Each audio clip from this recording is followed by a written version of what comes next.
guys, welcome to day 17 of PODMAS for the Autism Mami podcast. This is your girl, Steffi Kiss. Before we get into today's episode, as always, I just want to remind you to rate, review, and subscribe. We're going to rate what? That's right, 5 stars, because this is a 5-star show. I am a 5-star chick. You are a 5-star bitch. Point blank, period. Next, review. Let me know how I'm doing on this podcast. Are you liking PODMAS? Are you liking the Autism Mami podcast? Are there any topics that you would like to hear me discuss, or are there any guests that you would like to hear on any episodes? I am taking all sorts of feedback, so leave it down below in the review. Thirdly, subscribe. Whether you are listening on Apple, Spotify, Stitcher, iHeart, wherever, just hit the subscribe button so you can stay up to date on all things Autism Mami. Speaking of staying up to date on things, click down below to join my mailing list so that you can stay up to date on all things having to do with not only Autism Mami, but also me, Steffi Kiss, and all the things that I have coming up for you. I'm so excited for all the things I have in store, and I just want you to stay up to date to make sure you know what's going on. Also, I don't think I've ever said this before, but follow me on Instagram. I post there my day-to-day all the time, especially when it comes to Ethan. And if you are curious to see how my little redhead cutie looks and acts and drives me crazy, go on to my Instagram. I always have him all up in my stories because it's just me and him. It's just the two of us, quoting Will Smith. I'm not going to sing because even though I have this mic in front of me, I'm not that person. But yeah. Join me on Instagram _Steffi Kiss, STEPHYKISS. Everything will be linked down below. Okay, so now that all of that is out of the way, we're going to get a little bit more somber. And we're going to talk about insecurities because apparently on Fridays is where I get deep, okay? Trigger warning, I may or may not cry.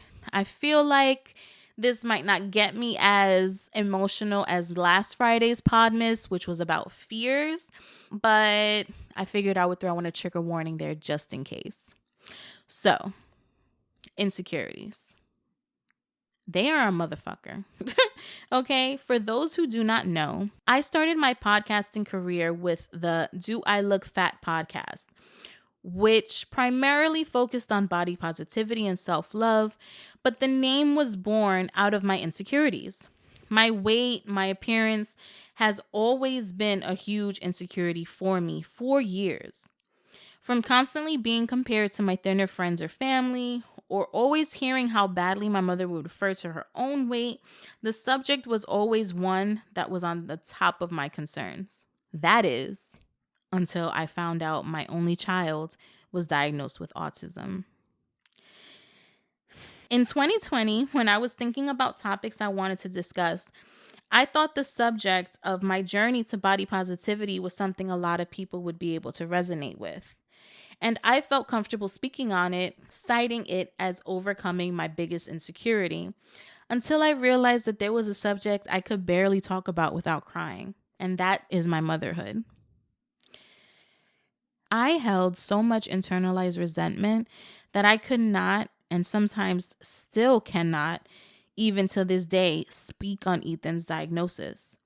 A diagnosis I have been living with for the past 10 years at this point. Even though I love my baby and I know without a shadow of a doubt that he is perfect, I still let society tell me we weren't good enough. When your first and only child has a delay or a disability like autism, you feel as though you are missing out on so much. My son didn't verbally tell me he loved me without any prompting until he was about 7 years old. My son doesn't get invited to birthday parties of people we considered family. My son gets stared at when we go into public, and not because he's handsome, but because he's stimming and flapping his hands or watching preschool shows on his tablet, even though he's physically past that age.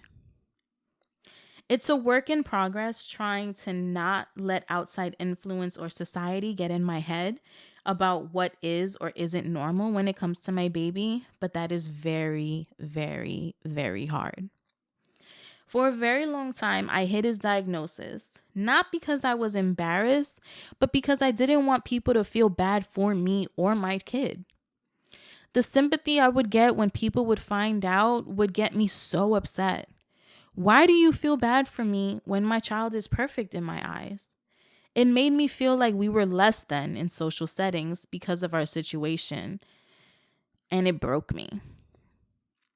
With time, I came to realize that people who respond with "I'm sorry" when hearing your child is on the spectrum are just going based off of what they see on TV or the negative things that they hear. As I've gotten older and matured as a parent, I've realized Ethan is the perfect child for me and I would never change him. There are things moms I know complain about that I don't have to deal with at all. For example, the fact that Ethan has these delays also means I get to enjoy his innocence that much longer. I get to experience the magic in the world through a lens I could have never imagined. We've built a connection that goes deeper than words because we had to figure out life without them. Ethan is my rock. He is the best parts of me in human form. And my goal with this podcast is to let all my special needs moms know that I understand it can be difficult to talk about and easy to fall into emotions like loneliness, despair, and even embarrassment. These feelings are normal, but in order for you to be the best for your babies, you have to take care of yourself and try to let go of these feelings. Talk to a friend, family member, or therapist. Write out your feelings in a journal. Only speak positivity into you and your child's life. Yes, it's hard, but God would never give you something you couldn't handle. Sometimes the only thing keeping you down is what's in your mind. Next time you feel less than or insecure, turn that negative feeling into a positive one. Remember, each day is a new day to try to do better. And as always, bitch, you're doing a good job. Bitch, you doing a good job. Bitch, you doing a good job. Bitch, you doing a good job. Bitch, you doing a good job.